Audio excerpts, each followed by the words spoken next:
అభిమాని కదన్నా పిచ్చ ఫ్యాన్స్ అని ఆయనకి.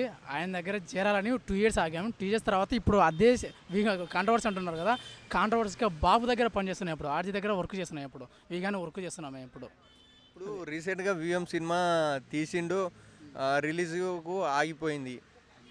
దానికి ఆర్జీ గారు ఒక మాట అన్నారండి, ఏంటంటే ఈయన అరచేతిని అడ్డుపెట్టి సూర్యుని ఆపలేరు, అలాగే ఆయన అస్సలు ఎవరు ఆపలేరు, ఇంతమంది వచ్చినా సరే ఆయన మాత్రం అస్సలు ఆపలేరు. ఆయన సినిమా ఎలాగైనా సరే రిలీజ్ చేస్తారని మాకు గట్టి నమ్మకం. ఆయన విఎం సినిమా ఎట్లుందంటే ఏమన్నాడంటే, మొన్న అక్కడ ఆంధ్రాలో కూడా ఫంక్షన్ పెట్టినప్పుడు ఏమన్నాడంటే, నాకు జగన్ గారు అంటే ఇష్టము, పవన్ కళ్యాణ్ చంద్రబాబు అంటే ఇష్టం ఉండదు అని చెప్పాడు. చెప్పి ఆ మూవీ ట్రైలర్ చూస్తే కూడా జగన్ హైలైట్ చేసినట్టు, చంద్రబాబును పవన్ కళ్యాణ్ తక్కువ చేసినట్టు చూపెట్టాడు. ఆ నారా లోకేష్ దాని మీద కేసు వేసాడు. మీరు అనుకున్నట్టు అది ఒకరి మీద తీయడానికి బయోపిక్ కాదండి, అది అది ఆయన మీద ఆర్జే గారికి జగన్ మీద ఉన్న ఒపీనియన్ మాత్రమే తీస్తున్నారు. ఆయన ఒకరిని అవతల వాళ్ళని తక్కువ చేసి చేయట్లేదు, ఏం చేయట్లేదు. ఆయన ఒపీనియన్ ఆయన చేసుకుంటున్నాడు అంతే. అది అది మరి కేసు వేస్తే కోర్టు కూడా విడుదల వాయిదా వేయమని చెప్పింది కదా. ఆయనకు ఇవన్నీ చిన్నపిల్లలు ఆటలు లెక్క ఉంటాయండి. ఆయనకి నాకు తెలిసి ఆయనకి త్వరలోనే రిలీజ్ అవుతుంది, మేబీ ఈ జనవరి ఎండ్ కల్లా రిలీజ్ అవుతుంది మా నమ్మకం. ఇప్పుడు ఆయన సినిమాలు తీయడం వల్ల ప్రొడ్యూసర్ కూడా లాస్ అయిపోతారు కదా. ఎందుకు లాస్ అవుతారండి వాళ్ళు? రిలీజ్ డేట్ వాయిదా వేయడం వల్ల అలాంటిది ఏముండదు అండి. ఇలాగే ఆయన అంతలేని ప్రొడ్యూసర్ ఆయన దగ్గరికి ఎందుకు వస్తారని ఒకసారి ఆలోచించండి.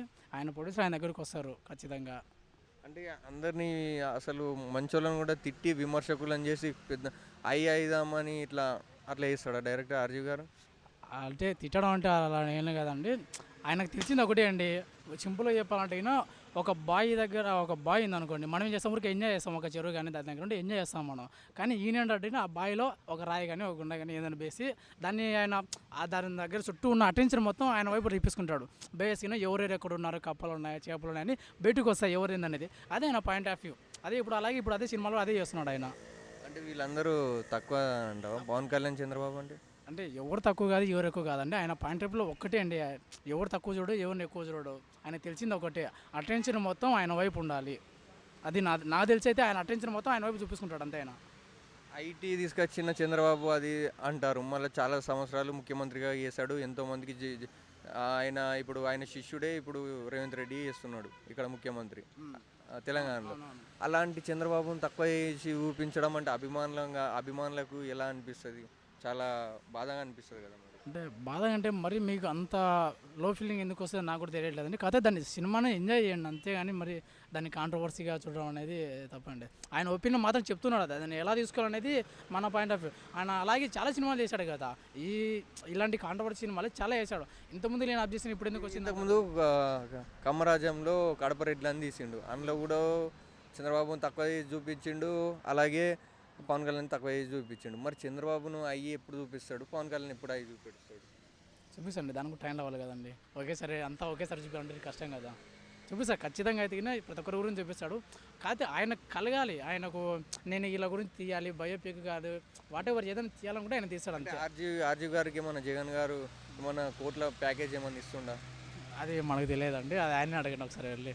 తెలుగు ఇండస్ట్రీ అంటేనే శివ సినిమా అన్నారు, అలాంటి శివ సినిమా ఎప్పుడు రాబోతుంది మనం ఆర్జీవి గారిని? శివ అని కాదు కదండి, ఆయనకి చేయాలనిపిస్తే చేస్తాడండి, అది ఒకటే, అది మాత్రం గట్టిగా చెప్పుకోగలం. అది ఆయన ఎంతోమందికి లైఫ్ ఇచ్చిండు, పూరి జగన్నాథ్ కానీ తేజ గారికి కానీ గంత పెద్ద పెద్ద డైరెక్టర్లను తయారు చేసిండు.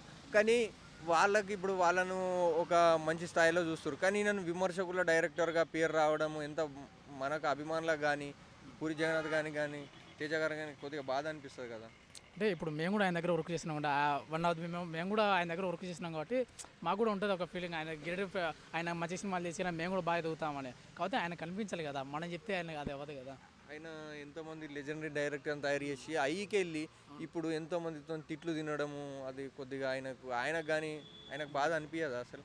ఆయనకు బాధ లేదు, ఆయనకి ఏమన్నా ఫీలింగ్స్ లేవు. ఫస్ట్ ఆఫ్ ఆల్ ఆయనకి దేన్ని పట్టించుకోడు, పాలిటిక్స్ కాదు కదా, దేన్ని అసలు పట్టింది, సినిమాను కూడా లెక్క చేయడు, దేని లెక్క చేయడు ఆయన. అలాంటి శివ లాంటి పెద్ద సినిమా ఎప్పుడు చేస్తాడు? అది ఆయన కూడా చెప్పలేడు, అది మేమే కదా, ఆయన కూడా చెప్పలేడు ఆ విషయం.